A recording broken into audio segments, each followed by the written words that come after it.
Hey guys, what's up and welcome back to my channel. Quick preface before we start the video. I went to my kickboxing class this morning.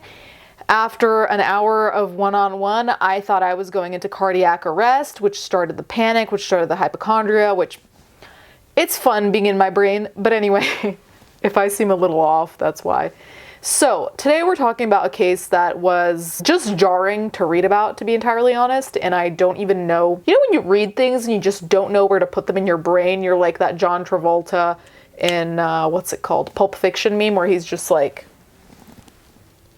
that. She scared the daylights out of me, daughter says after exposing her mom as a murderer.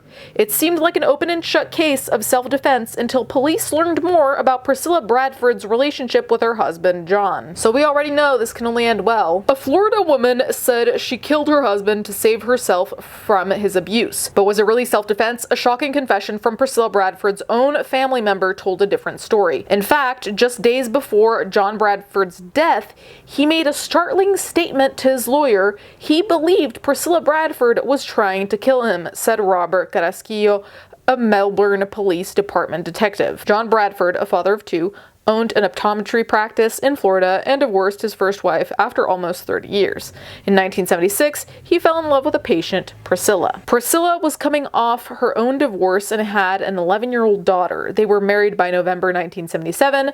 John then brought Priscilla in as a partial owner in his practice, and they expanded it to include their own lab where they created lenses. It was one of the only labs in town, said Jeffrey Lowe, a former employee of John and Priscilla. I think they were bringing in some money, pretty good money. Things were going well between the Bradfords in their marriage and in business. My mother was so enthralled by this whole idea of a fairy tale she had in her head, Eden Bradford Conley, Priscilla's daughter, said on Snapped.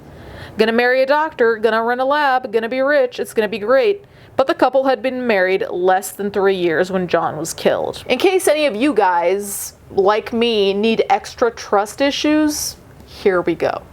That's not to try and make light of anything, obviously. It's so wild to me when I read things like this because I think anytime you start dating a new person, start seeing a person, whatever, for people like myself, I don't know how other people live it, there's this immediate kind of like halt of, can I trust this person? Do I know this person well enough? Do I, just like all these questions you ask yourself. Those questions aren't made to make you want to feel like you don't want to get to know someone new, but they make you feel that way. They make you feel an extreme fear. They make you feel what I used to call commitment phobia, which I thought I used to have. It's just one of those things where it's like, okay, well, what if the vibe that you're getting from someone that they're not good for you is actually right? And I think that's super anxiety inducing to think about because it's like, okay, you could miss out on finding your soulmate, but you could also escape death. I don't know if that's a good parallel to make because those contrasting thoughts are so extreme, but you guys know what I mean. I think the point I was trying to get to here that I didn't mention clearly enough is the fact that when you read stories like this, you always think it's never gonna be you, which is such a cliche, but at the same time, it's true. So when you see these things, it's absolutely jarring, but at the same time, I feel like there's something that maybe is a form of self-protection, I guess, that makes you say, oh, that's never going to happen to me. That's never going to be me. And that's why when I read these, it's alarming because I'm like, well, what if it is me? And that's a thought that kind of you have to push out of your head or else you'll never date anyone ever again. But at the same time, it's a lingering thought that's still there. And maybe that also has to do with your media consumption in terms of how much you read about crime, so on and so forth.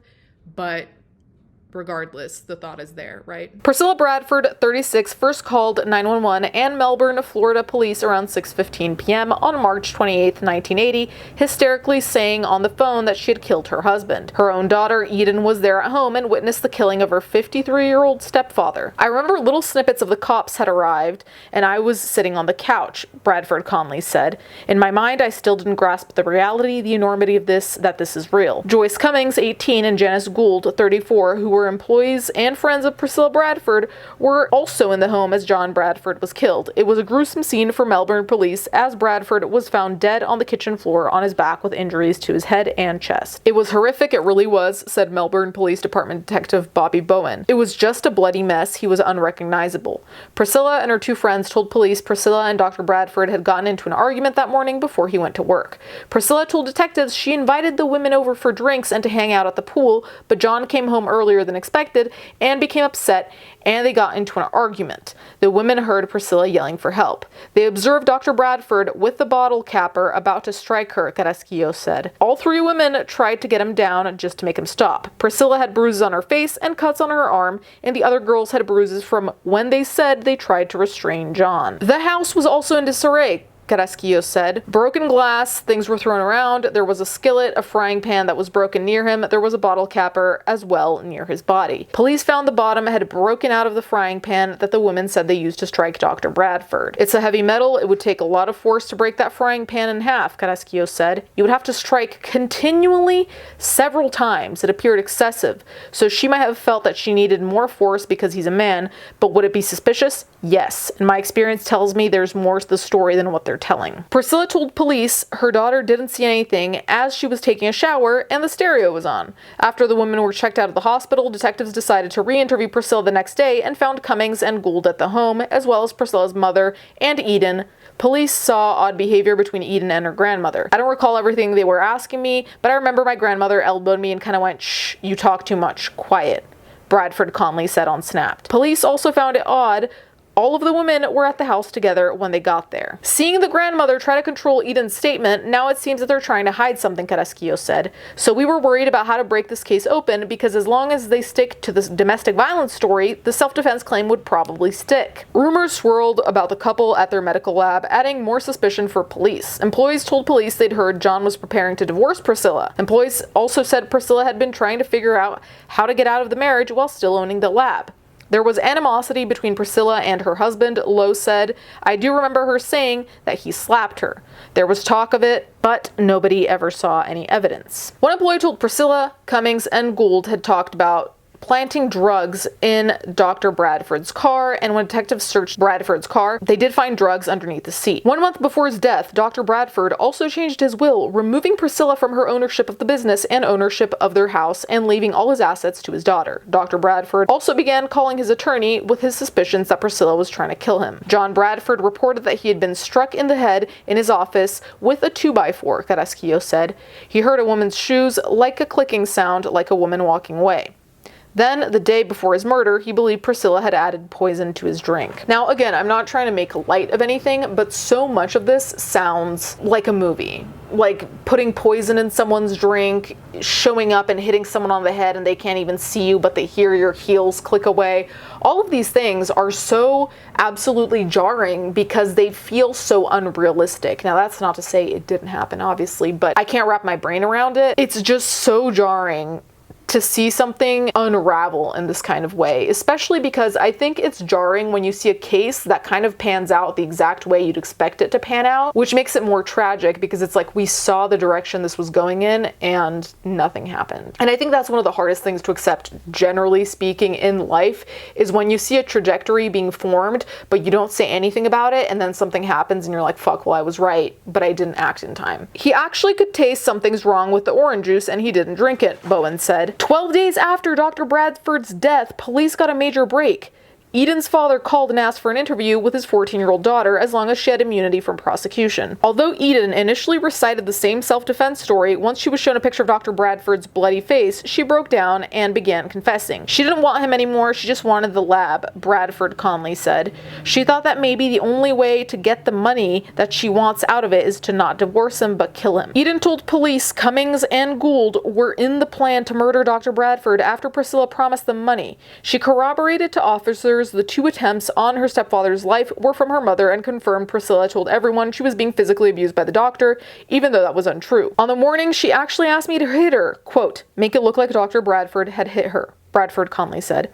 My mother went in and reported to them that John was beating her up. If I said or did anything contrary to what my mother said, yeah, I was afraid I'd have been hurt.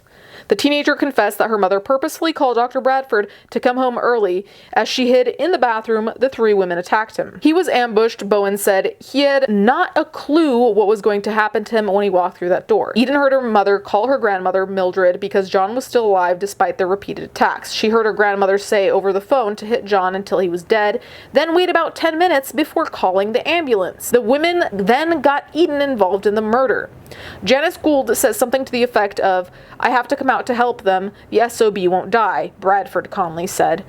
My mother handed me the bottle capper and she did instruct me to hit him, and I did. 2, maybe 3 times. If I had tried to stop it in that moment, she definitely would have killed me too, no doubt about it. On April 10th, 1980, Gould, Cummings, and Priscilla were arrested and charged with murder, but their plotting and scheming continued from jail. Cummings' cellmate tips off police to another conspiracy. While in jail, Priscilla, Janice, and Joyce ask if she knew someone that could put a hit and kill witnesses that were going to testify against them, Carrasquillo said. On the list to kill, Priscilla's own daughter, Eden. What she took away from Eden was her childhood, basically, and that's a crime in itself, Bowen said. During a sting operation, police found Priscilla sent her own mother to drop off the money at a phone booth to pay for the hits. All 3 women were then charged with solicitation of murder. I felt fear because I already saw what she could do, Bradford Conley said, and she had a way of getting people to do what she wanted. She scared the daylights out of me. Cummings went on the trial where Eden Bradford testified against her. She was convicted of 25 years to life for murder and 15 years for solicitation of murder and is currently at Homestead Correctional Institution in Florida. Priscilla Bradford and Gould both pled guilty to avoid the death penalty and were sentenced to life in prison. In July 2007, Priscilla died of a lung infection in prison. When I got away from her, I realized there's a whole great big world out there and there's a lot of good in it, Bradford Conley said. This story is so insane to me just because, like I said, the whole movie aspect of it all and how quote-unquote stereotypical some of these behaviors are.